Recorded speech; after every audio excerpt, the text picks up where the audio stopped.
আপনি কি স্বপ্নের মধ্যে সাপকে দেখছেন? এর অর্থ কি হতে পারে কি জানেন? প্রত্যেকটি স্বপ্নের পিছনে কোনো না কোনো কারণ লুকিয়ে থাকে। প্রত্যেকটা স্বপ্নের পিছনে ভবিষ্যৎ ও অতীতের কোনো না কোনো ইঙ্গিত থাকে। যদি আপনি স্বপ্নে দেখেন কোনো সাপ আপনাকে বারবার কামড়াচ্ছে, তাহলে কিন্তু এটা আপনার জন্য খুবই অশুভ। এটি সংকেত দেয় যে আপনি খুব শীঘ্রই কোনো রোগ ব্যাধিতে আক্রান্ত হতে পারেন, অথবা আপনি খুব শীঘ্রই ভবিষ্যতে কোনো সমস্যার জর্জরিত হতে পারে। যেমন আপনার ব্যবসায় লস হওয়া, আপনার মান সম্মান হানি হওয়া, এমনকি আপনার পিতৃদোষও হতে পারে, আপনার প্রিয়জনের কোনো মৃত্যু হতে পারে।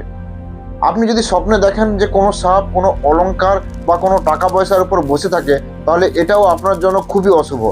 এটি সংকেত দেয় যে কোনো শত্রু, সেটা চেনা হতে পারে, সেটা অচেনা হতে পারে, বা কোনো গুপ্ত শত্রু হতে পারে, আপনার উন্নতির পথে বাধা হয়ে দাঁড়িয়েছে।